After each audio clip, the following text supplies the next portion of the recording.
අයිබෝන් ආදරණීය දුව දරුවනි උසස් පෙළ ගිණුම් කරන්නේ විෂය නිර්දේශය යටතේ අද අපි ඉතාමත් වැදගත් පාඩම් ඒකකයක් ආරම්භ කරන්න බලාපොරොත්තු වෙනවා විෂය නිර්දේශයේ 5 වන ඒකකය. ඒ තමයි ගිණුම් කරන සංකල්ප. ගිණුම් කරන සංකල්ප පාඩම යටතේ අපි අණු පරිච්ඡේද ගණනාවක් කතා කරන්න වෙනවා අපට. අද අපි පළවෙනි පරිච්ඡේදය ආරම්භ කරමු ගිණුම් කරන සංකල්ප හඳුනා ගැනීම. මේ ගිණුම් කරන සංකල්ප කියන එක පාදක වෙන්නේ ගිණුම් කරන මූලධර්ම පදනම් කරගෙන. මොකද්ද ගිණුම් කරන මූලධර්ම කියලා කියන්නේ? ගිණුම් කරන මූලධර්ම කියලා කියන්නේ ළමයි ව්‍යාපාරික මූල්‍ය ප්‍රකාශන පිළිල කිරීමේදීත් මූල්‍ය ප්‍රකාශන ඉදිරිපත් කිරීමේදීත් අනුගමනය කළ යුතු පරිචයන් සිද්ධාන්තය අපි හඳුනා ගන්නවා ගිණුම් කරන මූලධර්ම කියලා.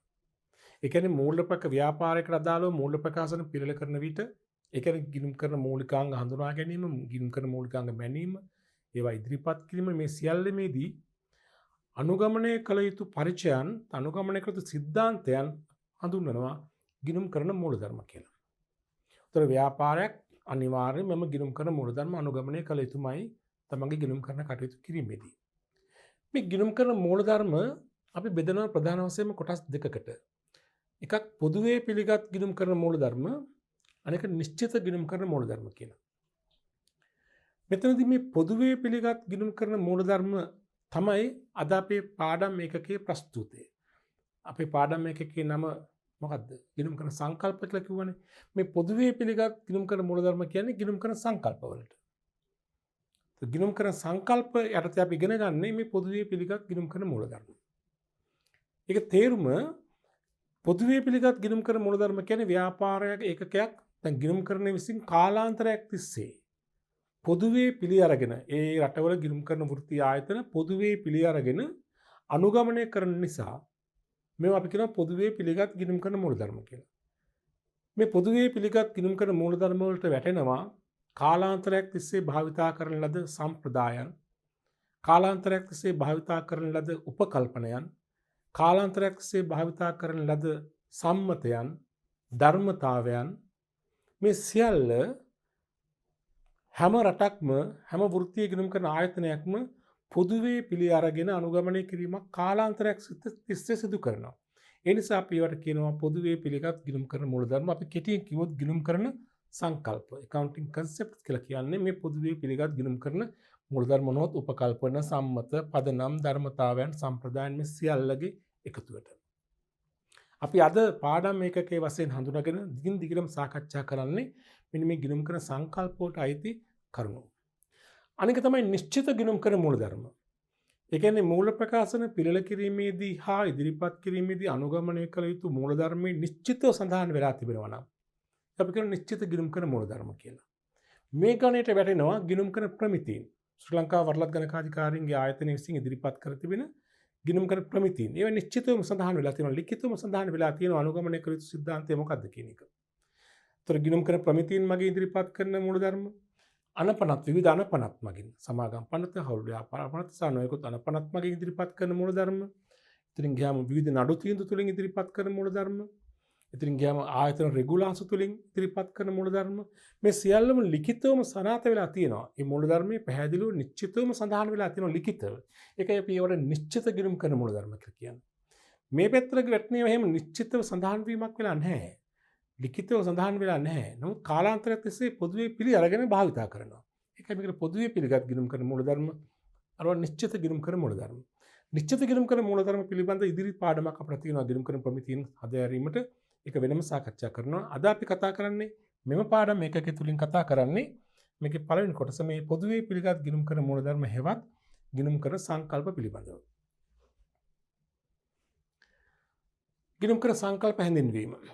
අපි දැනටමත් කිසියම් ප්‍රමාණයක් මේක හඳුනාගෙන තිබෙනවා නේද? ගිණුම් කරන සංකල්ප කියලා කියන්නේ මූල්‍ය ප්‍රකාශන මූලිකාංග. මූල්‍ය ප්‍රකාශන මූලිකාංග කියලා කියන්නේ වත්කම්, වගකීම්, හිමිකම්, ආදායම් සහ වියදම් හඳුනා ගැනීමේදී සහ මැනීමේදී යොදා ගන්නා පොදුවේ පිළිගත් ගිණුම් කරන මූලධර්ම අපි කියනවා ගිණුම් කරන සංකල්ප කියලා. තව එකකින් කිව්වොත් මූල්‍ය ප්‍රකාශන පිළිල කිරීමේදී හා ඉදිරිපත් කිරීමේදී පොදුවේ පිළි අරගෙන භාවිතා කරන අනුගමනය කරන සම්මත, පදනම් සම්ප්‍රදායන් ධර්මතාවයන් උපකල්පනයන් සියල්ල අපි හඳුනා ගන්නවා ගිණුම් කරන සංකල්ප ලෙස. දැන් ව්‍යාපාරයක් මූල්‍ය ප්‍රකාශන පිළිවෙල කිරීමේදී මේ ගිණුම් කරන සංකල්ප ඒ වගේම නිශ්චිත ගිණුම් කරන මූලධර්ම කොටිමකුත් මේ ගිණුම් කරන මූලධර්ම අනුගමනය කිරීම අවශ්‍ය වන්නේ ඇයි? පොදුවේ පිළිගත් ගිණුම් කරන මූලධර්ම හෝ වේවා නිශ්චිත ගිණුම් කරන මූලධර්ම හෝ වේවා ව්‍යාපාරයක් විසින් මේවා අනුගමනය කිරීම ඉතා වැදගත් වන්නේ ප්‍රධාන කරුණු කිහිපයක් නිසා.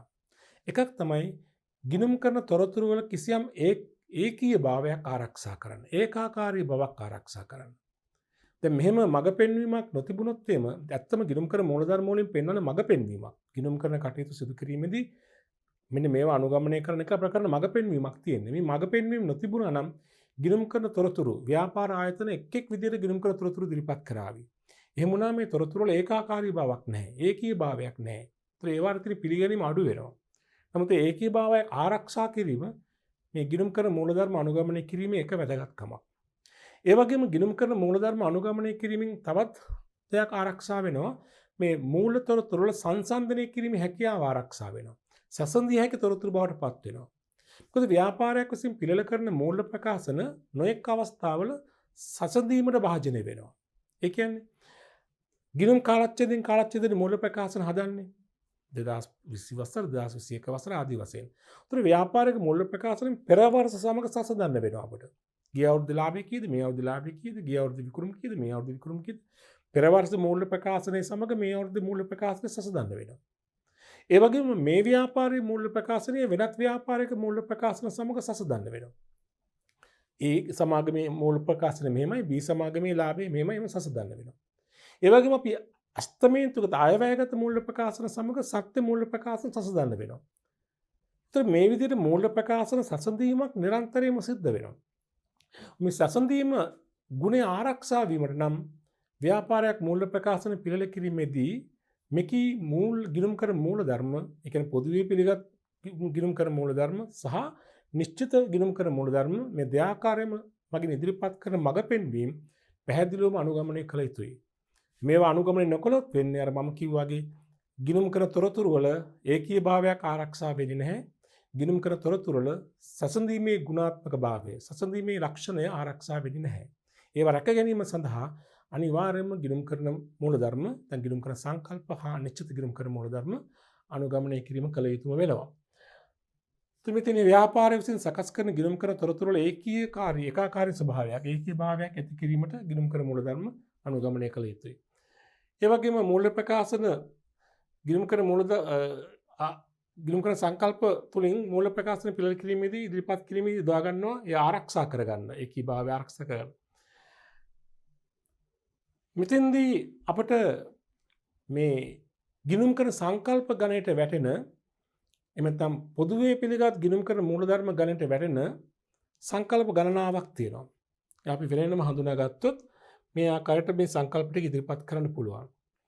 ඒකක සංකල්පය, අඛණ්ඩ පැවැත්මේ සංකල්පය, කාලච්ඡේද සංකල්පය, මූල්‍ය මිනුම් සංකල්පය, උපචිත සංකල්පය, සංගතතා සංකල්පය හෙවත් අනුරූපීතා සංකල්පය, යථාරූපී සංකල්පය හෙවත් හරාත්මක භවයේ සංකල්පය, උපලබ්ධි සංකල්පය, ගැලපුම් සංකල්පය, ආරක්ෂණ සංකල්පය හෙවත් විචක්ෂණ සංකල්පය, ප්‍රමාණාත්මක සංකල්පය හෙවත් වැදගත් භවයේ සංකල්පය, ඓතිහාසික පිරිවැය සංකල්පය, අනාවරණ සංකල්පය හෙවත් හෙළිදරව් කිරීමේ සංකල්පය කියලා මේ සංකල්ප ගණනාවක් ලයිස්තුවක් අපිට ඉදිරිපත් කරන්න පුළුවන්. මේ සියලුම සංකල්ප තුලින් ඉදිරිපත් කරන්නේ කිසියම් මඟ පෙන්වීමක්. මම කලින් සඳහන් කළා වගේ මේ සංකල්ප වලට පාදක වෙලා තින්නේ කාලාන්තරයක් තිස්සේ අනුගමනය කළ සම්ප්‍රදායන් වෙන්න පුළුවන්. කාලාන්තරයක් තිස්සේ පොදුවේ පිළි අරගෙන අනුගමනය කළ උපකල්පනයන් වෙන්න පුළුවන්. කාලාන්තරයක් තිස්සේ පොදුවේ පිළි අරගෙන අනුගමනය කළ සම්මතයන් වෙන්න පුළුවන්. ධර්මතාවයන් වෙන්න පුළුවන්. භාවිතයන් වෙන්න පුළුවන්. તો මේවා නිශ්චිත ගිණුම් කරන මූලධර්ම නොවුනත් කාලාන්තරයක් තිස්සේ විවිධ රටවල් විවිධ වෘත්තීය ගිණුම් කරන ආයතන පොදුවේ පිළි අරගෙන අනුගමනය කිරීමක් සිද්ධ වෙනවා. ඒ නිසාමයි මේවට පොදුවේ පිළිගත් ගිණුම් කරන මූලධර්ම කියලා කියන අපි කෙටියෙන් කියනවා ගිණුම් කරන සංකල්ප කියලා. නේද? අපි ඊළඟට කළ යුතු වන්නේ මේ එක් එක් සංකල්පය වෙන්ව හඳුනා ගැනීමක් කළ යුතුයි. අපි යනු බලමු මුලින්ම ඊට පෙර අපි බලමු මේ ගිණුම් කරන සංකල්ප. නැත්නම් පොදුවේ පිළිගත් ගිණුම් කරන මූලධර්ම නැත්නම් ගිණුම් කරන සංකල්ප ව්‍යාපාරයක සිදුවන ගනුදෙනු හා සිද්ධීන් වාර්තා කිරීමේදී සම්බන්ධ වෙනවා. එතෙන්දී සමහරක් විට එක යම් ක්‍රියාදාමයකට සංකල්ප කිහිපයක් භාවිත වන අවස්ථාවක් තියෙනවා. දැන් මම මේ සරල උදාහරණයක් දක්වලා තියෙන්නේ ගනුදෙනු වාර්තා කිරීමේදී මූල ප්‍රකාශන ඉදිරිපත් කිරීම යොදා ගන්නා ගිණුම් කරන සංකල්ප අතර සම්බන්ධතාවයක් තියෙනවා. එමෙන්න මේ එක් ගනුදෙනුවක් වාර්තා කිරීමේදී සංකල්ප කිහිපයක් සම්බන්ධ වන අවස්ථාවක් තියෙනවා. දැන් අපි සංකල්ප වෙන්වෙන්ව හඳුනා නොගත්තත් නමින් අපි දැන් දන්න නිසා බලමු. දැන් ෂය කියන වාර්තාවක වත්කම් ෂය කිරීමට පාදක වන ගිණුම් කරන සංකල්ප කිහිපයක් තියෙනවා. අපි දැන් මේ සංකල්ප වෙන වෙනම අධ්‍යයනය කළාම ඔබට ඒක වඩාත් හොඳින් අවබෝධ වෙවි. ෂය වාර්තා කිරීමට පාදක වෙනවා ගැලපුම් සංකල්පය. අපි ඉස්සෙල්ලා ඉදිරිපත් කළේ සංකල්ප ලැයිස්තුව. ඒවයින් ගැලපුම් සංකල්පය, ආරක්ෂණ සංකල්පය, අඛණ්ඩ පැවැත්ම සංකල්පය, කාලච්ඡේද සංකල්පය, මූල්‍ය මිනුම් සංකල්පය මේ සියල්ල ෂය වාර්තා කිරීම. ෂය කියන ගැලපුම් කිරීම සඳහා පාදක වෙනවා. ඒ වගේම තොගය අගය කිරීම සඳහා තොග වාර්තා කිරීම සඳහා සංකල්ප ගණනාවක් සම්බන්ධ වෙනවා. ආරක්ෂණ සංකල්පය, ගැලපුම් සංකල්පය, මූල්‍ය මිනුම් සංකල්පය මේ එක් එක් සංකල්පුන් කියා දෙන මඟ පෙන්වීම ඒ කාරණේ සඳහා වැදගත් වෙනවා. ඊළඟට අපි ගත්තොත් තව දුරටත් වියදම් වාර්තා කරනකොට ගිණුම් කාලච්ඡේදවල දාලා වියදම් වාර්තා කරනකොට ගැලපුම් සංකල්පය, කාලච්ඡේද සංකල්පය, උපචිත සංකල්පය, මූල්‍ය මිනුම් සංකල්පය කියන සංකල්ප කිහිපයකින් ඉදිරිපත් කරන මඟ පෙන්වීම වැදගත් වෙනවා. තව ආදායම් වාර්තා කරනකොටත් එහෙමයි උපලබ්ධ සංකල්පය, උපචිත සංකල්පය, ගැලපුම් සංකල්පය, කාලච්ඡේද සංකල්පය, මූල්‍ය මිනුම් සංකල්පය කියන සංකල්ප කිහිපයකින්ම ඉදිරිපත් කරන මඟ පෙන්වීම අපිට වැදගත් වෙනවා. දේපොළ පිරිත උපකරණ වාර්තා කරනකොටත් එහෙමයි ඓතිහාසික පිරිවැය සංකල්පය, අඛණ්ඩ පැවැත්ම පිළිබඳ සංකල්පය, අනාවරණ සංකල්පය, මූල්‍ය මිනුම් සංකල්පය යන සංකල්ප කිහිපෙම අදාළ වෙනවා. તો මේකෙන් තේරුම් ගන්න ඕනි එක ගනුදෙනුවකට එක සංකල්පයක් වැදගත් වෙන අවස්ථාවක් තියෙනවා.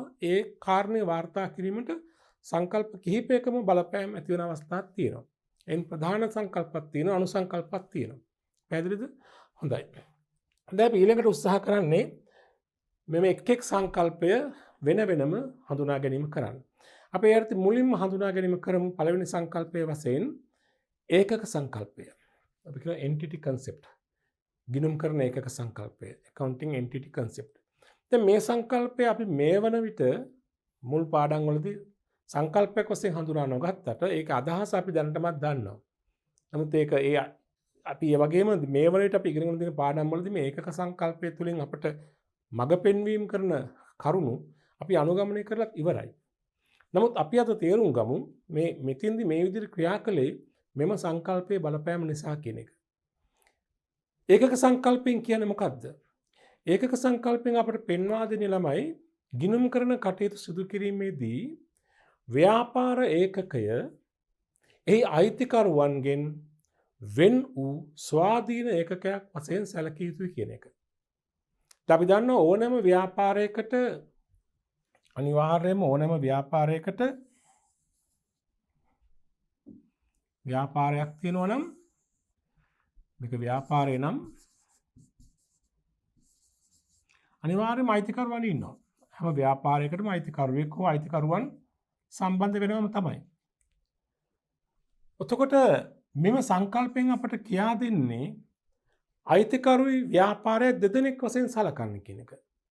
අයිතිකරු කියන්නේ එක පුද්ගලයෙක්. හරිද? ව්‍යාපාරය කියන්නේ තව පුද්ගලයෙක්.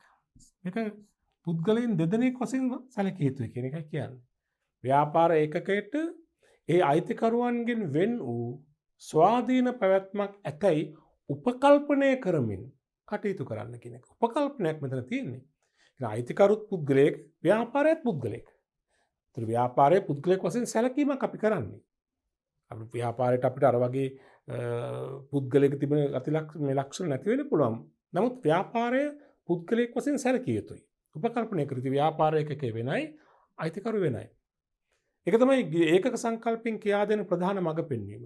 හැම විටම සෑම ව්‍යාපාර ඒකකයකටම එහි අයිතිකරුවන්ගෙන් වෙන් වූ ස්වාධීන ප්‍රයත්නක් ව්‍යාපාරයට ඇතැයි උපකල්පනය කරමින් කටයුතු කරන්න කියන එක තමයි මේන් අදහස් කරන්නේ. දැන් අපි තුමු මේ අයිතිකරු නිමල්. දැන් මේ නිමල් කියන අයිතිකරුවා ව්‍යාපාරයක් පටන් ගත්තා නම් මේ ව්‍යාපාරෙටම අපි කියනවා නිමල්ගේ ව්‍යාපාරය. ව්‍යාපාරය වෙන නමක් තියෙන්න පුළුවන් නැත්නම් නිමල්ගේ ව්‍යාපාරය. ඒතර අයිතිකරු නිමල් ඒකකයේ වන්නේ ගිණුම් කරන ඒකකයේ වන්නේ මොකද නිමල්ගේ ව්‍යාපාරය. ඒතර මේ ඒකක සංකල්පයට අනුව කටයුතු කරනකොට අනුගමනය කළ යුතු පිළිවෙත් කිහිපයක් තියෙනවා. ව්‍යාපාරයක් ඒකක සංකල්පය අනුගමනය කරනවා නම් අනිවාර්යයෙන් මෙතෙන්දී අනුගමනය කළ යුතු පිළිවෙත් කිහිපයක් තියෙනවා. එක් පිළිවෙතක් තමයි මුලින්ම ඒකකයේ සහ අයිතිකරු වෙන් කර හඳුනා ගන්න ඕනේ. දැන් මෙතන නිමල් සහ නිමල්ගේ ව්‍යාපාරය වෙන් කර හඳුනා ගත යුතුයි. නිමල් කියන්නේ අයිතිකරු, ඒකකයේ වෙන නිමල්ගේ ව්‍යාපාරය. දෙවෙනි පිළිවෙත තමයි ගිණුම්කරණයේදී හැම විටම සැලකිල්ලට ගන්න ඕනේ ව්‍යාපාරයට අදාළ ගනුදෙනු හා සිද්ධීන් පමණයි. අයිතිකරුට අදාළ ගනුදෙනු හා සිද්ධීන් නෙවෙයි. අයිතිකරුයි ව්‍යාපාරය වෙන් කර හඳුනා ගත්තාම ගිණුම්කරණයේ සැලකිල්ලට ගන්න ඕනේ ව්‍යාපාර ඒකකයට අදාළ ගනුදෙනු හා සිද්ධීන් පමණයි.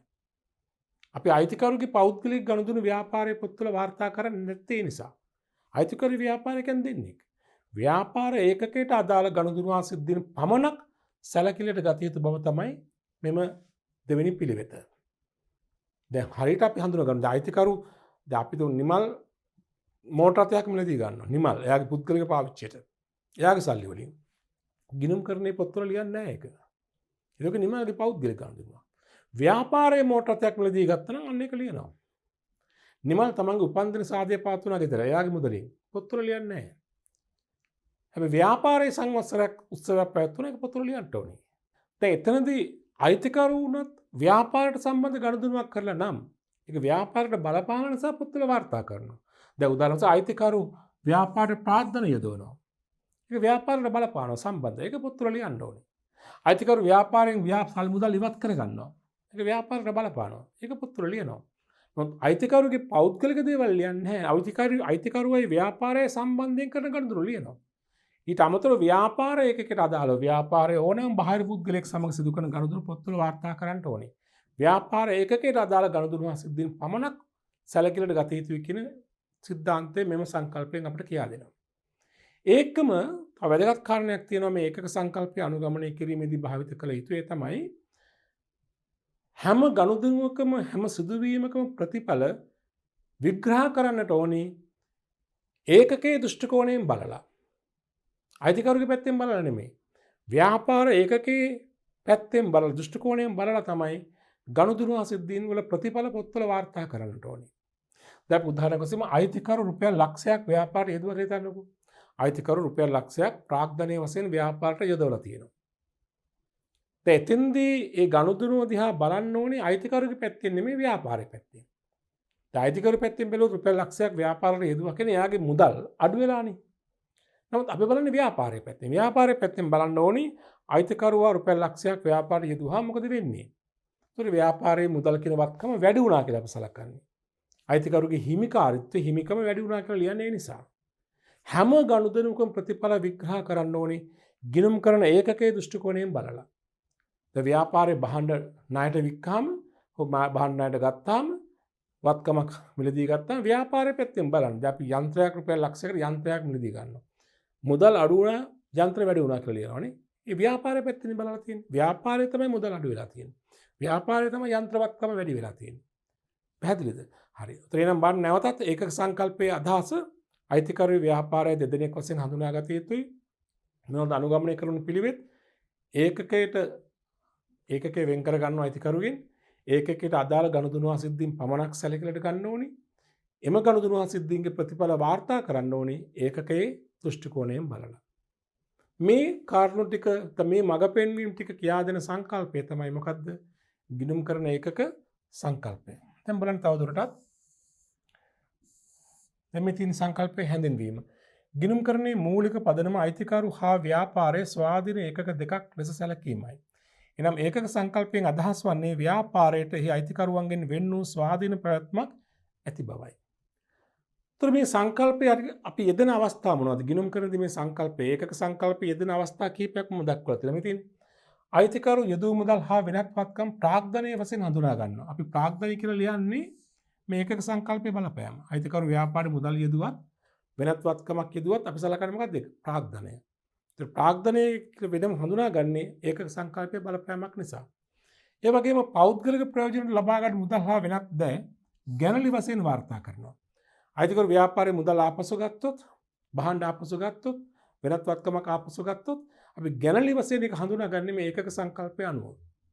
ඒකක සංකල්පයේ කියා දෙන මඟ පෙන්වීම අනුව. ඊළඟට අයිතිකරුගේ පුද්ගලික වත්කම් වගකීම් ව්‍යාපාරයේ පොත්වල නොපෙන්වීම. අපි කිසිම දාක අයිතිකරුවාගේ පුද්ගලික වත්කම් ව්‍යාපාරයේ පෙන්වන්නේ නැහැ. ව්‍යාපාරයේ මූලතත්ත්ව ප්‍රකාශනයේ පෙන්වන්නේ ව්‍යාපාරයට සතු වත්කම් සහ වගකීම් හිමිකම්. අයිතිකරුගේ පුද්ගලික නිවස පුද්ගලික බෝන්ඩ් අතේ ව්‍යාපාරයේ වත්කමක් ලෙස නොපෙන්වන්නේ මෙම සංකල්පයේ බලපෑමක් නිසා. අයිතිකරුගේ පුද්ගලික ණය ව්‍යාපාරයේ වගකීමක් වශයෙන් නොපෙන්වන්නේ මෙම සංකල්පයේ බලපෑමක් නිසා. ඊළඟ මූල ප්‍රකාශන වල අයිතිකරුන්ගේ පුද්ගලික නම් නොව ව්‍යාපාරයේ නම භාවිතා කරනවා. අපි හැම වෙලාවෙම ව්‍යාපාරයේ මූල ප්‍රකාශය හදනකොට උඩින් ලියනවා ව්‍යාපාර එකකේ නම. ආශ්‍රි සමාගම නැත්නම් ලාල්සල් සිල්වා සමාගම ව්‍යාපාර එකකේ නම අපි යොදන්නේ. අයිතිකරුගේ පුද්ගලික නමින් නෙමෙයි. ව්‍යාපාරයට යොදලා තියෙන අයිතිකරුගේ පුද්ගලික නම නම් එහෙම ගන්න පුළුවන්. ඒත් ගන්න අර පදනමෙන්. ව්‍යාපාර ඒකකේ නම තමයි මූල ප්‍රකාශන වල නම වශයෙන් යොදන්නේ. අයිතිකරුගේ පෞද්ගලික නාමය නෙමෙයි. එසේ කරන්නේ ගිණුම් කරන ඒකක සංකල්පයේ පදනම අනුව. කේවල ස්වාමි ව්‍යාපාරයක හවුල් ව්‍යාපාරයක පුද්ගලික ආදායම් බදු ව්යාපාරයේ ගිණුම් පොත්වල නොපෙන්වීම කේවල ස්වාමි ව්‍යාපාර හවුල් ව්‍යාපාර ලංකාවේ නීතිය අනුව ආදායම් බදු ගෙවීමක් අවශ්‍ය නැහැ. ව්‍යාපාර ඒකක නමින්. ඒ නිසා ඒවා ගෙවන්නේ පුද්ගලික ධනෙන්, තමන්ගේ පෞද්ගලික මුදලින්. ඒගොල්ලන්ගේ පෞද්ගලිකව ගෙවන ආදායම් බදු ව්‍යාපාරයේ වියදමක් වශයෙන් නොපෙන්වන්නේ මෙම ඒකක සංකල්පය යොදා ගන්නා නිසා. ඒතර මෙන්න සංකල්පය හැඳින්වීම මෙතන අපි භාවිතයේදී සංකල්පය භාවිතා කරන තැන් අවස්ථා. හරි නේද? හොඳයි. මම කලින් සඳහන් කළ කාරණේ මේ තියෙන්නේ අපි ඒකක සංකල්පය අනුගමනය කිරීමේදී අනුගමනය කළ යුතු පිළිවෙත්. අයිතිකරුවා ඒකකයේ වෙන් කර හඳුනා ගන්න ඕනේ. ඒකකට අදාළ ගනුදෙනු අසිද්ධීන් පමණක් සැලකිලිට ගන්නට ඕනේ. ගනුදෙනු අසිද්ධීන් වාර්තා කිරීමේදී ඒකකයේ දෘෂ්ටි කෝණයෙන් සලකා බලා වාර්තා කළ යුතුයි කියන එක. නේද? අපි දැන් බලමු ඊළඟට ඒකක සංකල්පයේ අදහස තවදුරටත් තේරුම් ගන්න පුංචි සිද්ධි කීපයක් අධ්‍යයනය කරන්න.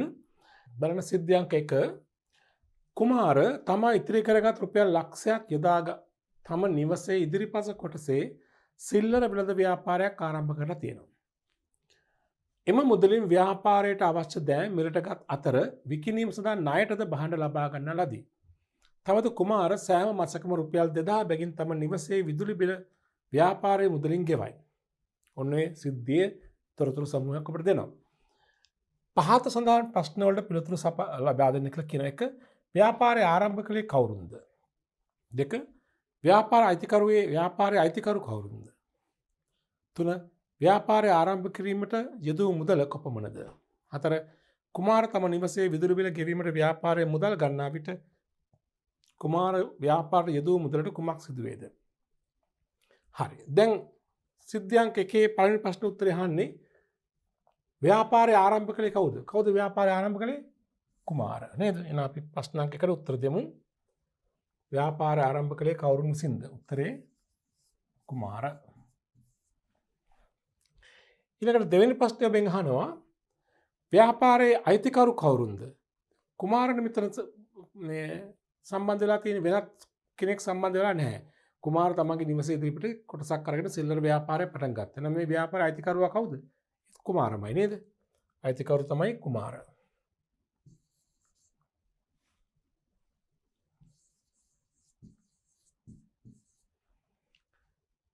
පසන ව්‍යාපාරය ආරම්භ කිරීමට යෙදූ මුදල කොපමණද? ඒ හඳුන්වන්නේ කිනම් නාමයකින්ද? බලන්න ව්යාපාරය ආරම්භ කරන්න යෙදූ මුදල කීයද?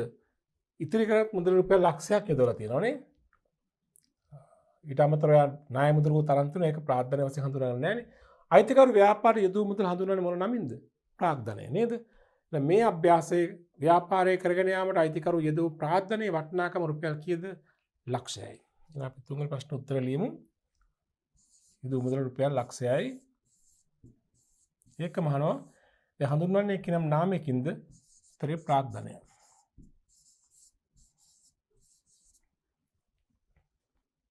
4 කුමාර තම නිවසේ විදුලි බිල ගෙවීමට ව්‍යාපාරයෙන් මුදල් ගන්නා විට කුමාර ව්‍යාපාරයට යෙදූ මුදලට කුමක් සිද්ධ වේද? ඒ කිනම් නාමයකින් හඳුන්වන්නේ. මොකද වෙන්නේ? තමන්ගේ පෞද්ගලික වියදමක් ව්‍යාපාරයේ මුදලින් ගෙවනවා. අපි සලකන්නේ මොනවා කියලාද? ගැනලි. අයිතිකරු තමන්ගේ පෞද්ගලික දෙයකට ව්‍යාපාරයේ මුදල් පරිහරණය කරනවා නම් ගැනලි. අයිතිකරු ගැනලි සිදු කරන්න ව්‍යාපාරයේ ඔහුට තිබෙන හිමිකම නැත්නම් ඔහුගේ ප්‍රාර්ථනය මොකද වෙන්නේ? අඩු වෙනවා. දැන් මේ ගාන කියනවා කුමාර සෑම මාසකම රුපියල් 2000කින් තම නිවසේ විදුලි බිල ව්‍යාපාරයේ මුදලින් ගෙවනවා කියලා. එසේ විදුලි බිල ව්‍යාපාරයේ මුදලින් ගෙවනකොට මොකද වෙන්නේ? ව්‍යාපාරයේ යෙදූ මුදලට මොකද වෙන්නේ? ව්‍යාපාරයේ යෙදූ මුදල හේවත් ප්‍රාර්ථනය හිමිකම අඩු වෙනවා. ඒක හඳුනන්නේ කුමකින්ද? ගැනලි වලින්. අපි උත්තරේ මෙහෙම ලියමු. තම නිවසේ විදුලි බිල ගෙවන ව්‍යාපාරයේ මුදල් ගන්නා විට ව්යාපාරයේ යෙදූ මුදලට කුමක් වන්නේ? එතකොට කියනවා හිමිකම නැත්නම් ප්‍රාර්ථනය අඩුවේ. හඳුනන්නේ කිනම් සාධකයක් තමකින්ද? ගැනලි නිසානේ. උත්තරේ ගැනලි නේද? අපි ඊළඟ සිද්ධිය බලමු. බලන්න ඊළඟ සිද්ධිය සිද්ධි අංක 2 සිද්ධිය කියවන්නම්. ශාමිලා නිමියඳුම් අලෙවි කිරීමේ ව්‍යාපාරයක් ආරම්භ කිරීමට තම මවගෙන් රුපියල් 75000ක් ඉල්ලා ගත්තාය. රුපියල් 25000ක් වටිනා තම නිවසේ මහන මැෂිමද ව්‍යාපාරයට යොදවලා තිබෙනවා. තමා ඉතිරි කරගෙන තිබූ රුපියල් 20000ක මුදල් වලින් නිමියඳුම් මිලදී ගත්තාය. රුපියල් 30000ක බැංකු ණයක්ද ලබාගත් ඇය ව්‍යාපාරයට අවශ්‍ය උපකරණ මිලට ගත්තාය. ශාමිලා තම දියණියට රුපියල් 1200ක් පිරිවැය වන ඇඳුමක් තම ව්‍යාපාරයෙන් ලබා දෙන ලදී. පහත ප්‍රශ්නවලට පිළිතුරු ලබා දෙන්න කියලා ප්‍රශ්න 4ක් ඔබට ඉදිරිපත් කරලා තිබෙනවා. එක තමයි ශාමිලාගේ ව්‍යාපාරයට ශාමිලාට ඇති අයිතියේ වරහතුරු හිමිකමේ වටිනාකම කොපමණද? අයිතිකරුගේ හිමිකම අහන්න කීයද කියලා. දෙක ව්‍යාපාරය ආරම්භ කිරීමට යෙදූ මුදල සකස් වී ඇති ආකාරය දක්වන්න. යෙදූ ප්‍රාර්ථනයේ සංයුතිය. 3 සිද්ධිය අවසානයේදී ඇයගේ ව්‍යාපාරයට ඇති අයිතිය අඩු වුණාද වැඩි වුණාද එයට හේතුව කුමක්ද? 4 ශාමිලාගේ ව්‍යාපාරයේ සිදු ඉහත එක් ගනුදෙනුව වෙන්වෙන්ව පහ සඳහන් ගිණුම් කරන සමීකරණ යටතේ වාර්තා කරන්න. වත්කම් සමාන හිමිකම දන වගකීම. හරි. ප්‍රශ්න 4ක් ඔබෙන් අහනවා. ප්‍රශ්නයක් 1න් අපෙන් අහන්නේ ශාමිලාගේ ව්‍යාපාරයට ඇති අයිතියේ හිමිකමේ වටිනාකම කීයද? දැන් මෙතන අයිතිකරු ප්‍රාර්ථනීය වශයෙන් යොදලා තියෙන කොයිතර මුදල් ප්‍රමාණයක්ද? බලන්න. මවගෙන් රුපියල් 75000ක් ගත්තනේ. මවගෙන් මේ මව සහ දියණිය අතර වෙච්ච ගනුදෙනුවක්. නමුත් 75000යි අය දන්නේ කොහාටද? ව්‍යාපාරෙට නේ. ඒතර ඒක ව්යාපාරයට අයදු එක මුදලක් රුපියල් 75000යි. ඊට අමතරව රුපියල් 25000ක් වටිනා තම නිවසේ මහාන මැෂින් ව්‍යාපාරය යොදවනවා. එයාට අයිති මහාන මැෂින් මත් තිබිලා තියෙන එක ව්‍යාපාරය යොදවනවා. ඒකත් ප්‍රාර්ථනය.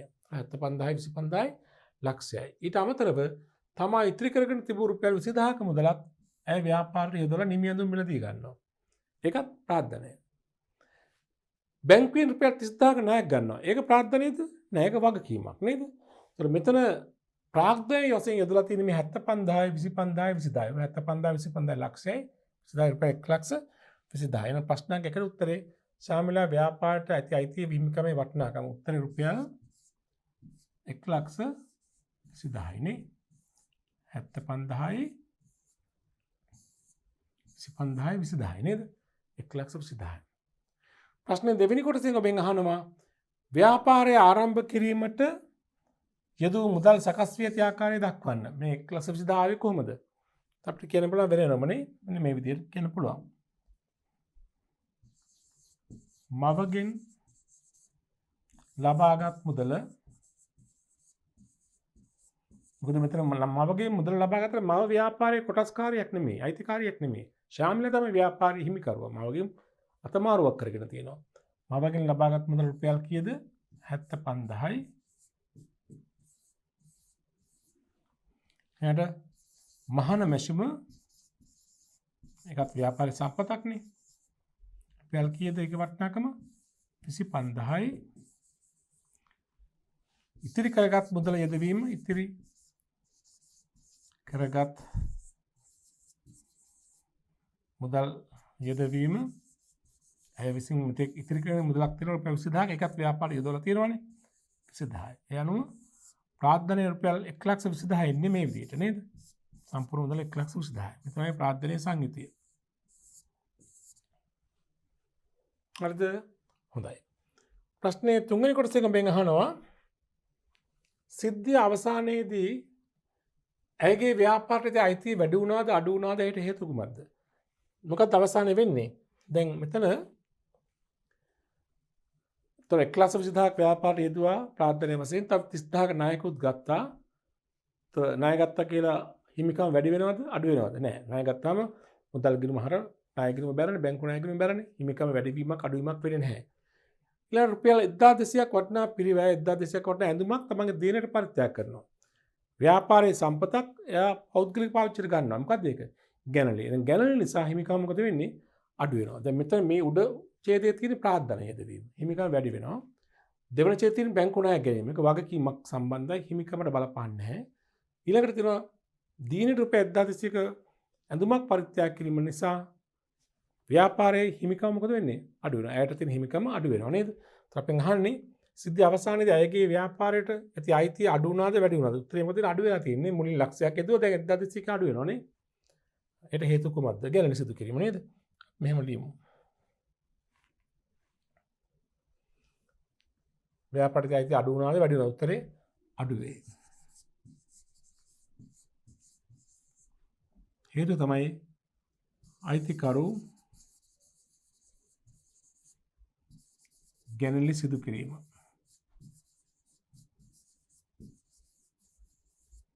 කිරි වට්ටාකමත් රුපියල් 1,200 නේද? එසේ තමයි හිමිකම අයිඩු වෙලා තියෙන්නේ. ඊළඟට තියෙන හතරවෙනි ප්‍රශ්නේ අහනවා ඔබෙන් ශාමිලාගේ ව්‍යාපාරයේ සිදු ඉහත එක් එක් ගනුදෙනුව වෙන්වෙන්ව පහත් දැක්වෙන ඉගෙනුම් කරන සමීකරණ යටතේ වාර්තා කරන්න. දැන් මොනවද ගනුදෙනු? අපිට ගනුදෙනු හඳුනා ගන්න පුළුවන් පැහැදිලි තුනක්. ප්‍රාග්ධන යෙදුවා රුපියල් 1,20,000ක් ආවා. දෙක බැංකු ණයක් ගත්තා රුපියල් 30,000කට. ඊට අමතරව 1,200ක ගැනලි සිදු කළා. නේද? දැන් ළමයි මතක තියාගන්න මේ ගිණුම් කරන සමීකරණය ගොඩනැගීමට පාදක වෙච්ච ප්‍රධානම සංකල්පය තමයි ඒකක සංකල්පය. මොකද ගිණුම් කරන සමීකරණයේදී අපි ඒකක සංකල්පය හඳුනා ගන්න ඕනේ. ඒකක සංකල්පය තුලින් ඒකකයේ අදාළ ගනුදෙනු සිද්ධීන් පමණයි වාර්තා කරන්නේ. ඒකකයේ දෘෂ්ටි කෝණයෙන් තමයි වාර්තා කරන්නේ. ඒකකයට සම්බන්ධ දේවල් තර ගන්න නේද? උතර මේ ගිණුම් කරන සමීකරණය ගොඩනගන්න පාදක වෙච්ච ප්‍රධානතම සංකල්පය තමයි ගිණුම් කරන ඒකක සංකල්පය. හරිද?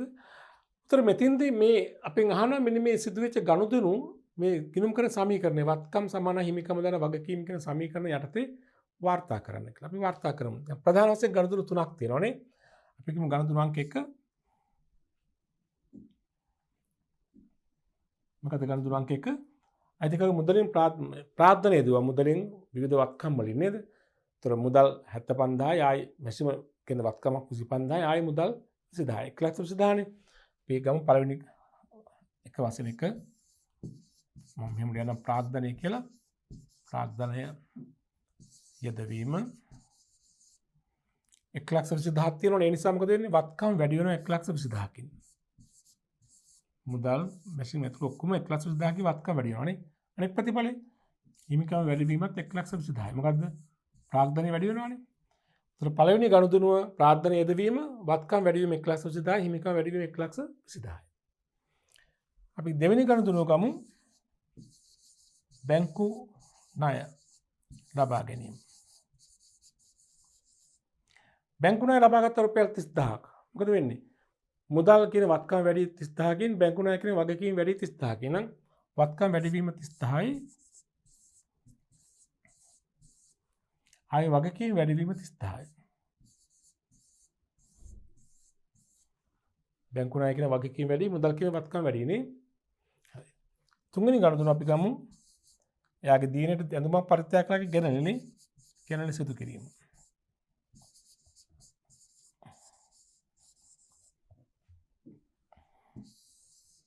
ගැනනේ සිදු කිරීම රුපියල් 1,200යි නේ. මොකද වෙන්නේ? ඇඳුමක්ගේ පරිත්‍යාග කරේ බහන්න අඩු වෙනවා 1,200කින් වත්කමක්. ඒ නිසා හිමිකම අඩු වෙනවා 1,200කින් නේද? වත්කම අඩු වීම 1,200යි.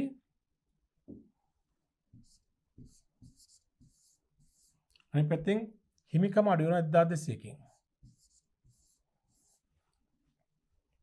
හරි. ඔන්න ගනුදෙනු තුනේ බලපෑම. ඒත් අපිට අවසානයේ උනම් කියන්න පුළුවන් සමස්ත මූල තත්ත්වය මේ ගනුදෙනු අවසානයේදී මේ විදිහට. වත්කම් 1,20,000යි 30,000ක් වැඩිනවා 1,50,000යි 1,200ක් අඩු වෙනවා. ඒත් 1,48,800යි වත්කම්.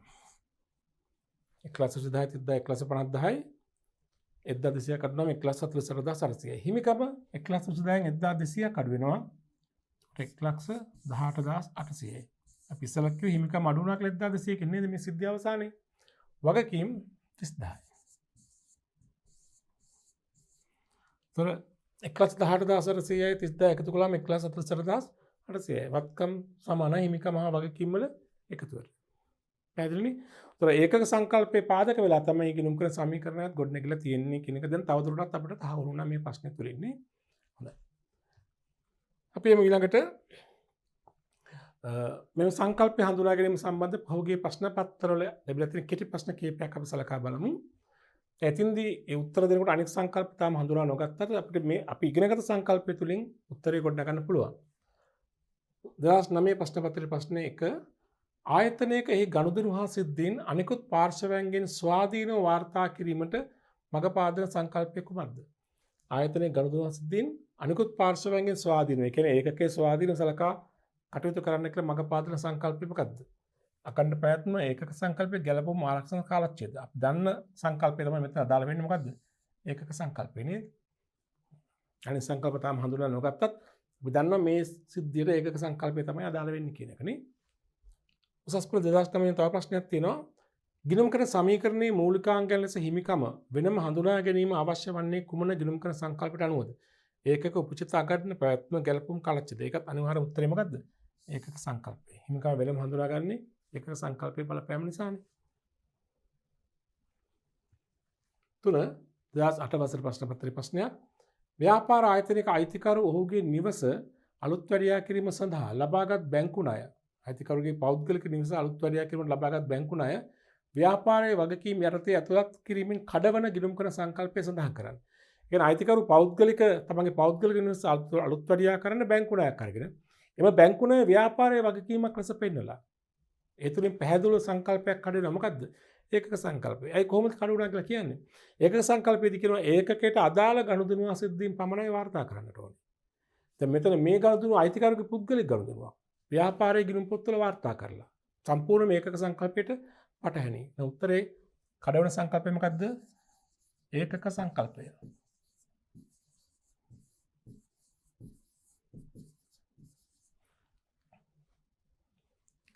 හතර ව්‍යාපාරයේ මුදලින් අයිතිකරුගේ පෞද්ගලික වියදම් දැරීම හිමිකමේ අඩුවීමක් ලෙස හඳුනා ගන්නු ලබන්නේ කුමන ගිණුම් කරන සංකල්පයට අනුවද? අයිතිකරුගේ පෞද්ගලික වියදම් දැරුවාම ගැනලි වශයෙන් අපි හඳුනාගන්නේ කුමන සංකල්පයට අනුවද? ඒකක සංකල්පයට අනුව. එතන ඒකක සංකල්පයේ තියෙන මෙතන උත්තරේ අංක 5. පස්වෙනි ප්‍රශ්නේ ව්‍යාපාරික මූලික ගිණුම් කරන සමීකරණයේ ගොඩනැගීමට පාදක වන ප්‍රධාන ගිණුම් කරන සංකල්පය වන්නේ. මම මේක මොහොතක් කලින් කිව්වනේ. ගිණුම් කරන සමීකරණයේ ගොඩනැගීමට පාදක වන සංකල්පය මොකද්ද? ව්‍යාපාර ඒකක සංකල්පය. පහත සඳහන් 6 වෙනි ප්‍රශ්නේ. පහත සඳහන් සිද්ධියට අදාළ වඩාත් උචිත ගිණුම් කරන සංකල්පය දක්වන්න. සුභානි ස්ටෝස් කියලා නමින් මූල ප්‍රකාශනයේ ඉහළින් ව්‍යාපාරේ නම සඳහන් කිරීම. ව්‍යාපාර ඒකකයේ නම මූල ප්‍රකාශන උඩින් සඳහන් කරන්නේ මොන සංකල්පයේ බලපෑම අනුවද? ඒකක සංකල්පය අනුව. මොකද ඒකක සංකල්පය අනුව අයිතිකරු නෙමෙයි ගිණුම් කරන්නේ ප්‍රස්තුතය වෙන්නේ ගිණුම් කරන ඒකකයේ ව්‍යාපාරේනේ. මෙතන උත්තරේ මොකද්ද? ඒකක සංකල්පය.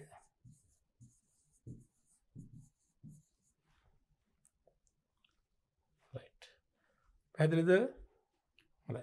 ඔන්න අපි ගිණුම් කරන ඒකක සංකල්පය හඳුනා ගැනීම කළා. ඒක සංකල්ප අදාළ විෂය කරුණු අපි අධ්‍යයනය කළා. අපි දැන් යමු ඊළඟ සංකල්පය හඳුනා ගන්න. අඛණ්ඩ ප්‍රයත්න පිළිබඳ සංකල්පය. තම අඛණ්ඩ ප්‍රයත්නයේ සංකල්පය going concern concept. මොකද්ද මේ අඛණ්ඩ ප්‍රයත්න සංකල්පයෙන් කෙනකින් අදහස් කරන්නේ? මේක ඉතාමත් වැදගත් සංකල්පයක් ළමයි. මෙම සංකල්පයෙන් අපිට මඟ පෙන්වන කාරණේ තමයි ගිණුම් කරන කටයුතු සිදු කිරීමේදී ඇති කරගත යුතු තවත් උපකල්පනයක්. මොකද්ද මේ උපකල්පනය? මේකින් කියාපාන්නේ ව්‍යාපාරයේ දිගින් දිගටම පවතිනම කියලා උපකල්පනය කරන්න. ව්‍යාපාරය හැම විටම දිගටම පවතිනවා කියන උපකල්පනයේ මත ඉඳගෙන ගිණුම් කරන කටයුතු කරන්න කියන එක තමයි මෙම සංකල්පයෙන් කියාපාන්නේ. තව විදිහකින් කිව්වොත් එහෙම ව්‍යාපාරයක් වසා දමන බවට නිශ්චිත සාධක නොමැතිනම් අහවල් දිනේ හෙට අනිද්දා ලබන මාසේ ලබන අවුරුද්දේ ව්‍යාපාරය වසා දමන බවට නිශ්චිත සාධකයක් නොමැතිනම් ව්‍යාපාරයේ දිගටම පවතිනවා. ව්‍යාපාරයේ මෙහෙයුම් කටයුතු දිගටම පවතිනවා. යන්න උපකල්පනය කරමින් කටයුතු කරන්න කියන එක තමයි මෙම සංකල්පයෙන් අදහස් කරන්නේ. බලන්න අපි අදහස් තුනක්ම දක්වලා තියෙනවා. ඉතින් ව්‍යාපාරයේ වසා දැමීමක්, මෙහෙයුම් කටයුතු සීමා කිරීමක් පිළිබඳ අවධානමක් නොමැත යන්න මෙහිදී උපකල්පනය කරයි. ව්‍යාපාරය වහන්නේ නැහැ. මෙහෙයුම් කටයුතු සීමා වෙන්නේ නැහැ. ව්‍යාපාරය දිගටම පවතිනවා කියන එක තමයි මේකෙන් අදහස් කරන්නේ. තව ඉතින් කිව්වොත් ව්‍යාපාරයේ දැකිය හැකි අනාගතයක් දක්වා පවතී යන උපකල්පනය කර මූල්‍ය වාර්තා පිළිල කරන බව මින් අදහස් වේ. පෙනෙන අනාගතයක් දක්වා ව්‍යාපාරය පවතිනවා කියන එක තමයි මේකෙන් අදහස් කරන්නේ. තව ඉතින් කිව්වොත් ව්‍යාපාරයේ දිගින් දිගටම පවතින බව උපකල්පනය කරමින් කටයුතු කළ යුතු බව තමයි මේන් අදහස් කරන්නේ. ඒ කියන්නේ නිශ්චිත ආවර කිරීමක් පිළිබඳ නිශ්චිත සාධක නොමැතිනම් සෑම ව්‍යාපාර ඒකකයක්ම සමදාම පවතී. දිගින් දිගටම පවතිනවා කියන උපකල්පනයක් මේ කරන්නේ. උපකල්පනයේ මත ඉඳගෙන කටයුතු කරන්න කියන එක තමයි මෙම සංකල්පයෙන් අපිට කියා පාන්නේ. අපි මෙම සංකල්පය අනුගමනය කරනවද? ඔව්. මේ දක්වා සිදු කළ ගිණුම් කරන කටයුතු වලදී මේ සංකල්පය අනුගමනය කළාද? ඔව්. මෙතන මෙම සංකල්ප යෙදෙන අවස්ථා කීපයක් අපි දක්වලා තියෙනවා. බලන්න මොකක්ද එකක් තමයි ව්‍යාපාරයේ වත්කම්, ජංගම වත්කම්, ජංගම නොවන වත්කම් ලෙස වර්ග කිරීම. ව්‍යාපාරයේ මූල තත්ත්ව ප්‍රකාශනදී වත්කම් අපි වර්ග කරනවානේ ජංග වත්කම්, ජංගම නොවන වත්කම්. මොකද එතන අඛණ්ඩ ප්‍රයත්න සංකල්පය තියෙනවා කියලා කොහොමද අපි කියන්නේ? ඔව්. ජංග වත්කම් වලින් කියන්නේ මේ ඉදිරි ගිණුම් කාලක්ෂේත්‍රය තුළ උපලබ්ධි කිරීමට අපේක්ෂා කරන වත්කම්. නේ? ජංගම නොවන වත්කම්. වසර ගණනාවක් ඉදිරියට වසරට වැඩි කාලයක් භාවිතා කිරීමට අපේක්ෂා කරන වත්කම්. එතන පේනවා ව්‍යාපාරය අනාගතය දක්වා පවතිනවා කියන එක. ලබන ඉදිරි වසරය තුළ උපලබ්ධි කරන වත්කම් වෙනම තියෙනවා. වසරකින් පසු වුණත් දිගින් දිගටම භාවිතා කරන වත්කම් වෙනම දක්වලා තියෙනවා. වගකීම් උනත් එහෙමයි. ජංගම වගකීම්, ජංගම නොවන වගකීම් ලෙස වර්ග කර දක්වනවා මේ සංකල්පයේ බලපෑමක් අනුව. ජංගම වගකීම් වලින් ඉදිරි වර්ෂය තුළ निराකරණය කිරීමට අපේක්ෂා කරන වගකීම්. ඉදිරි මාස 12 ඇතුළත निराකරණය කිරීමට අපේක්ෂා කරන වගකීම් තමයි ජංගම වගකීම් යටතේ අපි පෙන්වන්නේ. ඒ වගේම ජංගම නොවන වගකීම් ඉදිරි වර්ෂයකින් පසුව, ඉදිරි මාස 12කින් පසුව निराකරණය කිරීමට අපේක්ෂා කරන වගකීම්. මේ කියන්නේ ව්‍යාපාරයේ ලබන අවුරුද්දේ පවතිනින් පසුව පවතිනවා කියන එක එකකින් ගම්ම වෙනවා නේද? ඒ තමයි අඛණ්ඩ ප්‍රයත්න සංකල්පයක් දැන් තියෙනවා. ව්‍යාපාර හෙට වහන බවක් එකකින් පේන්නේ නැහැ. එතකොට ව්‍යාපාරය දිගටම තියෙනවා. ලබන අවුරුද්දේ තියෙනවා, ඊට පස්සෙත් තියෙනවා. අඛණ්ඩව පවතිනවා කියන එක තමයි සංකල්පෙන් අදහස තමයි මේ ජංගම නොවන කියන වගකීම් වත්කම් බෙදීම තුළ පෙන්වා දෙන්නේ. තව එකක් තමයි මූල තත්ත්ව ප්‍රකාශනයේ ඇතුළත් වගකීම් උපලබ්ධි කරගත හැකි අගයන් මත නොපෙන්වා ඒ ලබාගත් වටිනාකම පෙන්වීම. දැන් මූල තත්ත්ව ප්‍රකාශනයක වගකීමක් පෙන්වනකොට අපි වගකීම තුළ පෙන්වන්නේ අපේ සත්‍ය ණය වටිනාකම. මිසක් අපිට ගෙවන්න සිදුවන වටිනාකම නෙමෙයි. දැන් උදාහරණයක් අපි ණය පදනම මත වාහනයක් කල්බදු ක්‍රමයට ගත්තා නම් අපි ලක්ෂ 40ක වාහනයක් ගන්නවා අවුරුදු 5කින් ගෙවන්න. උතර අවුරුදු 5කින් ගෙවනකොට ලක්ෂ 40ට අමතරව ඉදිරි වර්ෂ 5ට පොලියකුත් ගෙවන්න ඕනේ. නමුත් අපි මූල තත්ත්ව ප්‍රකාශනයේ පෙන්වන්නේ වගකීමක් වශයෙන් ණය මුදලේ වටිනාකම විතරයි, ලබාගත් වටිනාකම විතරයි ලක්ෂ 40යි. අනාගත පොලිය පෙන්වන්නේ නැහැ. ඒ අනාගත පොලිය ව්‍යාපාර කාලච්ඡේදයෙන් ඉදිරි කාලච්ඡේදයක වියදම් වඩපත් වෙන්නේ. දැනට අපිට ඒක වගකීමක් නෙමෙයි, ඉදිරියේදී ඇතිවන දෙයක්. ඒක පොලිය අවිනිශ්චිත පොලිය ඉදිරියේදී ඇතිවන දෙයක්. ඒ ව්‍යාපාර ඉදිරියට පවතින බව තමයි ඒක අදහස් කරන්නේ. දැනට අපි පොලිය වගකීමක් වෙන්නේ නැහැ. අද මේ පොලිය ගෙවන්න අවශ්‍ය නැහැ. ලබන අවුරුදු පොලිය අද ගෙවන්න අවශ්‍යතාවයක් නැහැ. ඒකයි කියන්නේ. ණය මුදල අනිවාර්යෙන් ගෙවන්නට ඕනේ. දැන් අපි ණය මුදල ලබන අවුරුද්දේ පියවා දැමීමක් සිදු කළොත් සම්පූර්ණයෙන්ම අර අනාගත පොලිය ගෙවන්න අවශ්‍යතාවයක් නැහැ. ඒකයි. ඒක අඛණ්ඩ ප්‍රයත්න සංකල්පට අනුකූලතාවයක් දැක්වීමක් එකකින් පේන්නේ. දේපොළ පිරිත උපකරණ සඳහා වාර්ෂිකව ෂය කිරීම. අපි ෂය පාඩම ඉදිරියේදී කතා කරනවා. ඉතින් දැන් තවදුරටත් මේක දීර්ඝ වශයෙන් කතා කරනවා. වත්කම් ෂය කිරීමේ අරමුණ මොකක්ද? ව්‍යාපාරයක් තමන්ගේ පවතින දේපොළ පිරිත උපකරණ ෂය කිරීම තුලින් කරන්නේ ඒ වත්කම් නැවත ප්‍රතිස්ථාපනය කිරීමට, නැවත ලබා ගැනීමට අවශ්‍ය අරමුදල් ගොඩනැගීමක්. මොකද දැන් ෂය කියන ඉලක්කම අපි ආදායම් ප්‍රකාශනට හර කරලා මුදල් ගිණුම බැර කරලා කාට හරි ගෙවන්න අවශ්‍ය නැහැ. ඒ ෂය වශයෙන් ආදායම් ප්‍රකාශනයෙන් ඉවත් වුණාගේ ව්‍යාපාරයේම අරමුදලකට එකතු වෙනවා. ඒ අරමුදල භාවිතා කරන්නේ මොකටද? මේ වත්කම ඉවත් කරන දාට අලුත් වත්කමක් ලබා ගන්න. දැන් මෝටරේ ජීවකාලය අපි අවුරුදු 10 කියලා ඇස්තිමේන්තු කරලා අවුරුදු 10 තුළ මේක ෂය කරනවා නම් ඒක තේරුම ඒ ෂය කිරීම තුළින් ගොඩනැගින අරමුදල පාවිච්චි කරන්නේ අවුරුදු 10කින් පසුව මේ මෝටර තේ වෙනුවට වෙන මෝටර තයක් මිලට ගන්න. ඒ කියන්නේ ව්‍යාපාරය දිගටම පවතින නිසා එහෙම කරන්නේ. ගොඩනැගිල්ලක් සඳහා ෂෙයා වෙන් කරන්නේ ගොඩනැගිල්ල කවදා හරි ඉවත් කරන දාට ඒ ගොඩනැගිල්ල වෙනුවට අලුත් ගොඩනැගිල්ලක් ලබා ගන්න. ඒ කියන්නේ ව්‍යාපාරය දිගටම පවතින ගොඩනැගිල්ල තියෙන්න ඕනේනේ. යන්ත්‍රය වෙනුවෙන් ෂෙයා වෙන් කරන්නේ යන්ත්‍රය කවදා හරි භාවිතා කරලා ඉවත් කරන දාට එම යන්ත්‍රය වෙනුවට අලුත් යන්ත්‍රයක් ලබා ගන්න අවශ්‍ය මුදල් හොයා ගන්න. ඒ කියන්නේ ව්‍යාපාරයේ දිගින් දිගටම පවතිනවා. ව්‍යාපාරය අඛණ්ඩව පවතිනවා කියන පදනම උඩ ඉඳගෙන තමයි වත්කම් ෂෙයා කිරීම කරන්න ඕනේ. හෙට ව්‍යාපාරය වසා දමනවා නම් අද වත්කම් ෂෙයා නොකරට ප්‍රශ්නකුත් නැහැ. නමුත් ව්‍යාපාරය දිගින් දිගටම පවත්වාගෙන යන නිසා තමයි ව්‍යාපාරයේ වත්කම් ෂෙයා කරන්නට ඕනි. ඒ ෂෙයා අරමුදල පාවිච්චි කරලා තමයි අලුත් වත්කමක් ලබා ගැනීමක් සිද්ධ වන්නේ.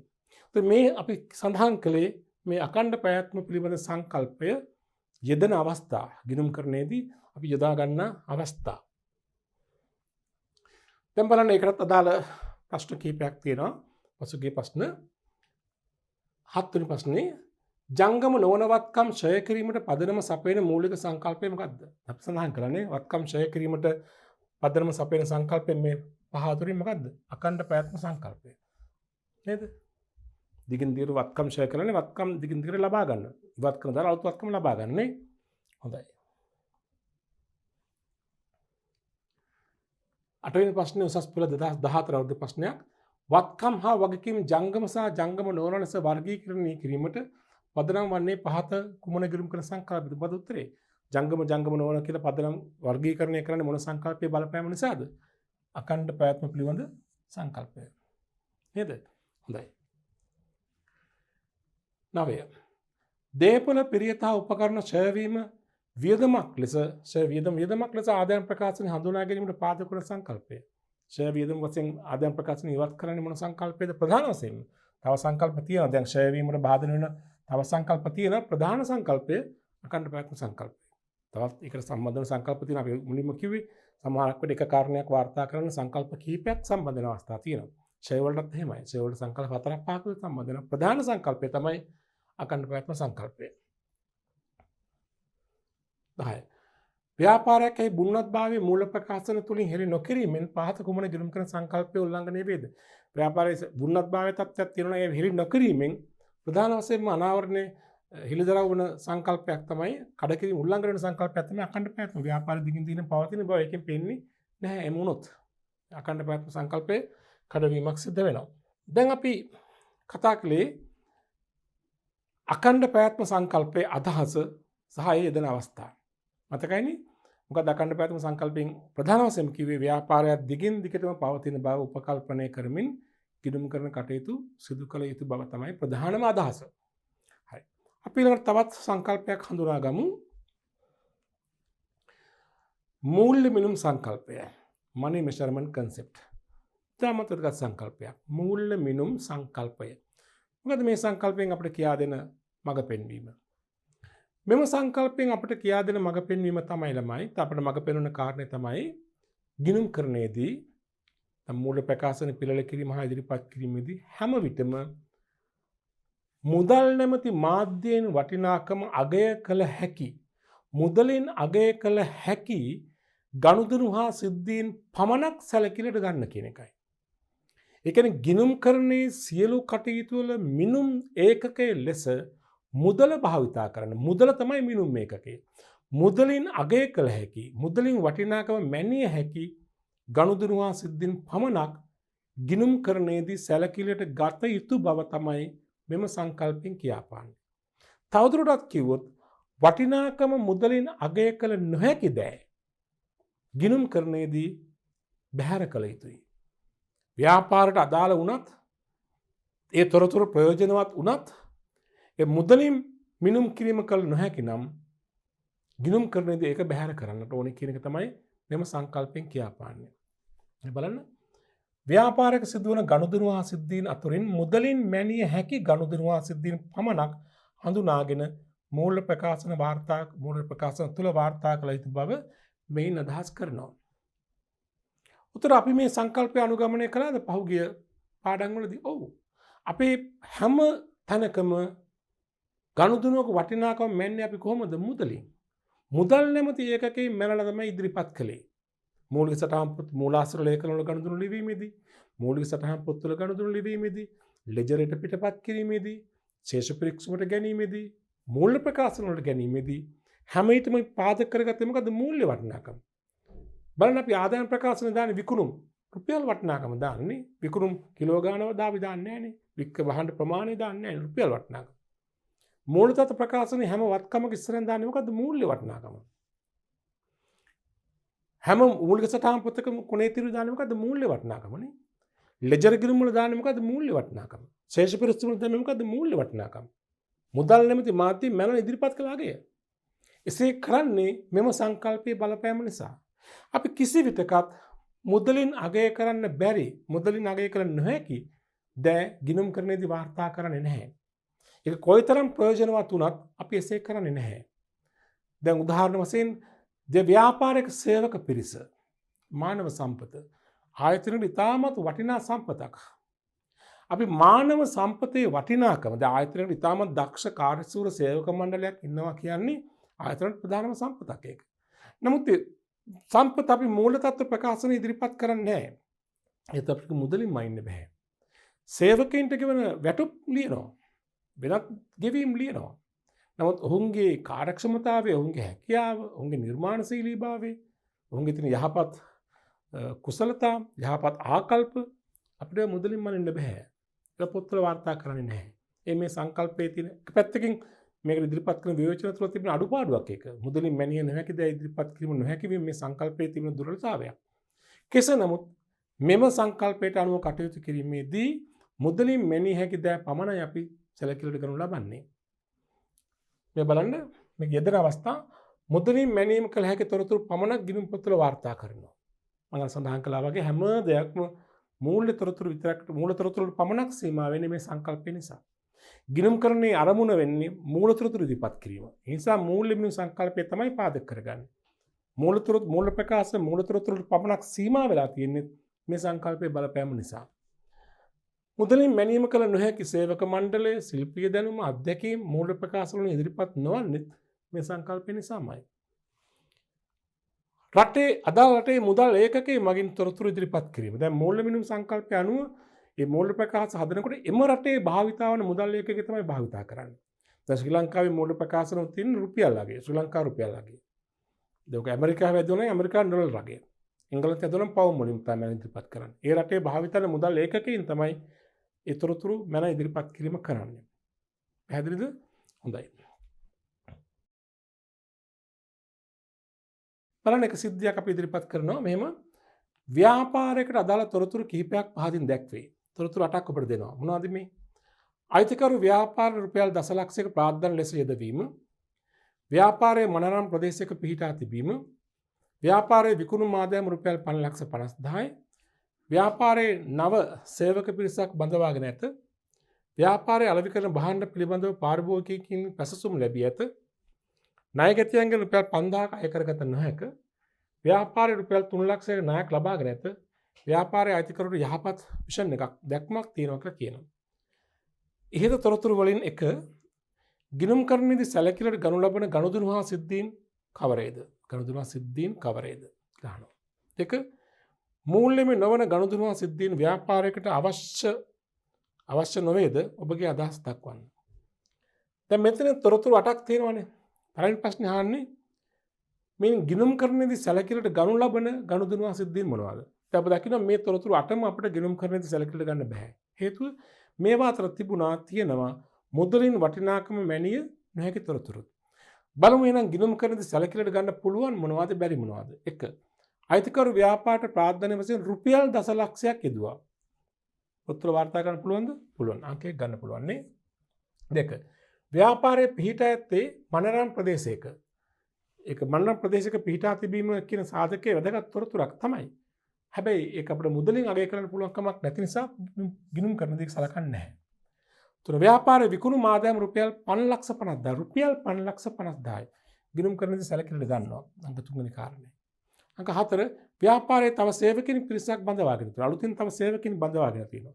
සේවකින් බඳවා ගැනීම කියන එක වැදගත් තොරතුරක් වුණාට ඒක ඒ කර්තව්‍ය මුදලින් මනින්න පුළුවන් කමක් නැහැ. අපි වාර්තා කරන්නේ නැහැ. 5 ව්‍යාපාරයේ අලෙවි කරන භාණ්ඩ පිළිබඳව පාරිභෝගිකයින්ගෙන් පැසසුම් ලැබිලා තියෙනවා. ඒක හොඳ තත්ත්වයක්, හොඳ ප්‍රවණතාවයක්. නමුත් ඒක මුදලින් මයින්න පුළුවන් කමක් නැහැ. ඉතින් ගිණුම් කරනදී මේක සලකන්නේ නැහැ. 6. ණයගැතියන්ගෙන් රුපියල් 5000ක් අය කරගත නොහැක. අපේ ගනුදෙනුකරුවන්ගෙන් 5000ක් අය කරගන්න බැහැලු අපිට. බොල් ණය වශයෙන් කපහරින්න සිදු වේවි. ඒක ගිණුම් කරනදී සලකලා ගන්නවා. මුදලින් අය කරන්න පුළුවන් රුපියල් 5000ක් කියලා කියනවනේ. 7. ව්‍යාපාරයේ රුපියල් ලක්ෂ 3ක බැංකු ණයක් ලබාගෙන තියෙනවා. රුපියල් ලක්ෂ 3ක්. මුදලින් අගය කරලා තියෙනවා ගිණුම් කරනදී සලකලා ගන්නවා. අංක 7. 8. ව්‍යාපාරයේ අයිතිකරුවෝ යහපත් දැක්මක් තියෙනවා. හොඳ විෂන් එකක් තියෙනවා. ඒක ඉතාමත් හොඳ තොරතුරක්. ඒ වුණාට මුදලින් අගය කරන්න පුළුවන් කමක් නැහැ. සැලකිලිට ගන්නේ නැහැ. එහෙනම් මෙතන තොරතුරු 8ක් තිබ්බට ගිණුම් කරනදී සැලකිලිට ගන්නේ අංක 1, අංක 3, අංක 6 සහ 7 කියන තොරතුරු 4 පමණයි. තොරතුරු 4යි වාර්තා කරන්නේ. දැන් මේක උත්තරේ වෙන්නේ අංක 1, අංක 1 වාර්තා කරනවා, අංක 3 වාර්තා කරනවා, අංක 6 වාර්තා කරනවා, අංක 7 වාර්තා කරනවා නේ. 1යි 3යි 6යි 7යි. ඉතින් අහන්නේ ගිණුම් කරනදී සැලකිලිට ගන්න ලබන ගනුදෙනු අසිද්ධීන් කවරේද?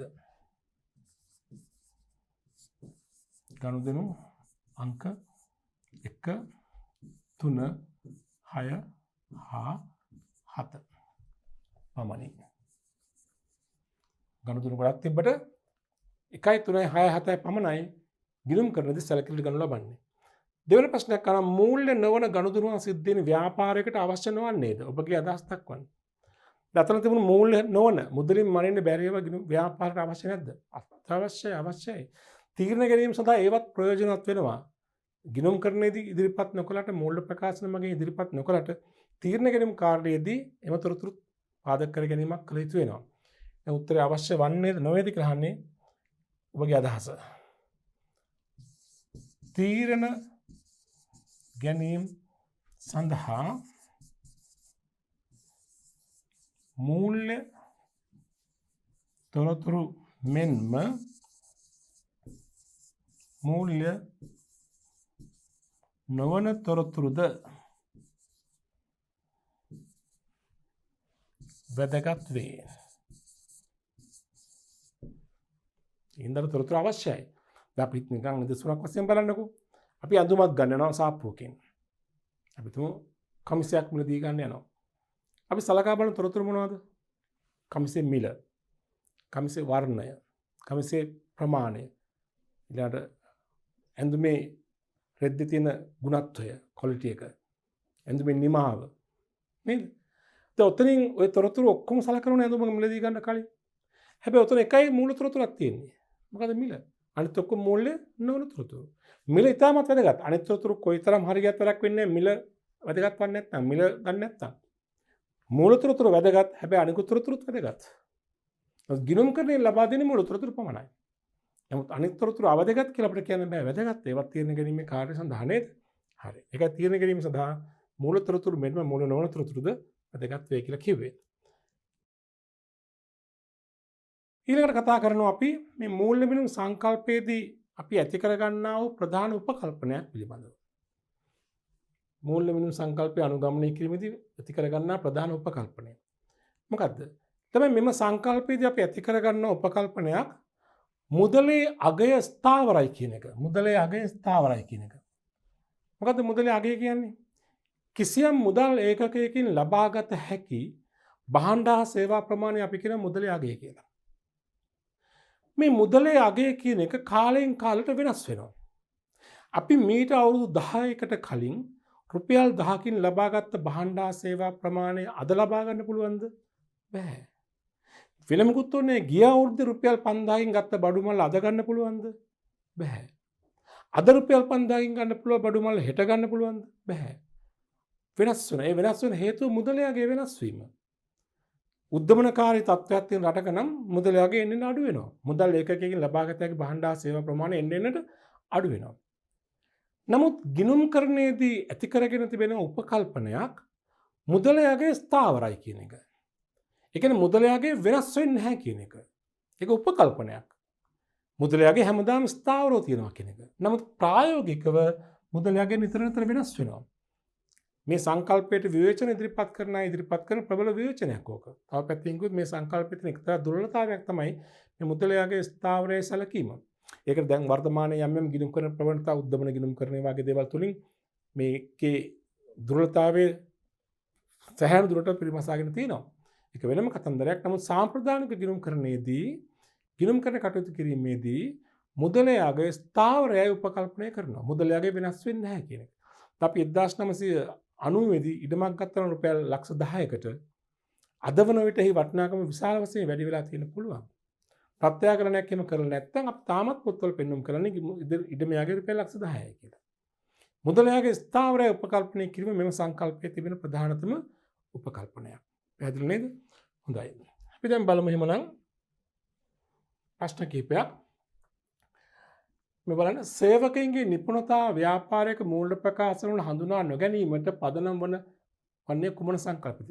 සේවකයන්ගේ නිපුණතා දක්ෂතාවයන් මූල්‍ය ප්‍රකාශ වල ඉදිරිපත් නොකරන්නේ මොන සංකල්පයේ බලපෑම නිසාද මේ තියෙන්නේ? මූල්‍ය මෙනුම් සංකල්පය නිසා නේද? ඒක මුදලින් අය කරන්න බැරි නිසා. කළමනාකරන දක්ෂතා මූල්‍ය ප්‍රකාශන වල හඳුනා නොගැනීමට අදාළ වන සංකල්පය කුමක්ද? කළමනාකරන දක්ෂතාව වගේම තමයි නේ මුදලින්ම අයින්නේ බැහැනේ. මොකද සංකල්පය? මූල්‍ය මෙනුම් සංකල්පය. ගිණුම් කරන්නේ ඊළඟ ප්‍රශ්නක 13. ගිණුම් කරන්නේ නව ප්‍රවණතාවයක් ලෙස මානව සම්පත් කළමනාකරණය හඳුන්වා දිය හැකිය. මානව සම්පත් ගිණුම් කරන්නේ පිළිපැදීම මගින් බලපෑමට ලක්වන ගිණුම් කරන සංකල්පය. දැන් ගිණුම් කරන්නේ නව ප්‍රවණතා තියෙනවා. එකක් තමයි මානව සම්පත් ගිණුම් කරණය. මානව සම්පත් කළමනාකරණ ගිණුම් කරණය. මේ තුලින් මානව සම්පත් වලට අගයක් ඉදිරිපත් කිරීම වටිනාකමක් ඉදිරිපත් කිරීමක් පිළිබඳ තමයි හැදෑරීමක් වෙන්නේ.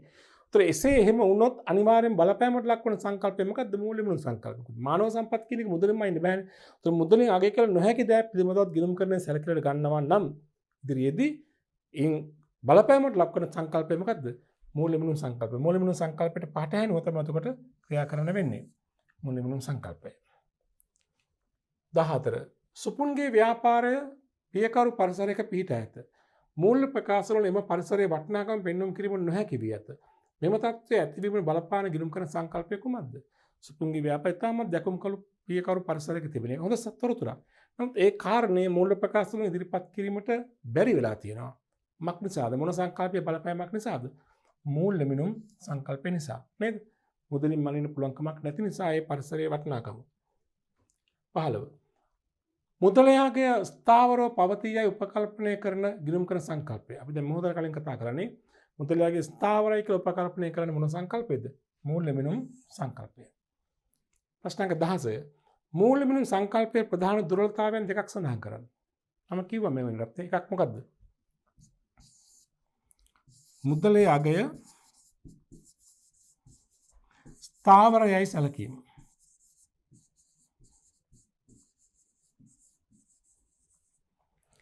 මූල්‍ය මෙනුම් සංකල්පයේ උපකල්පනය කරන මුදලයාගේ ස්ථාවරය කියලා ඒ සැලකීම දුර්වලතාවයක් එක පැත්තකින්. මොකද මුදලයාගේ ස්ථාවර නැහැනේ වෙනස් වෙන නවාගයන් ඉදිරිපත් කරන බැරි වීම දුර්වලතාවයක්. තව එකක් තමයි මේ සංකල්පයේ තියෙන දුර්වලතාවය මොකද්ද? මුදලින් අගය කළ නොහැකි දෑ මූල්‍ය ප්‍රකාශන මගින් ඉදිරිපත් කළ නොහැකි වීම. මුදලින් මැනිය නොහැකි දෑ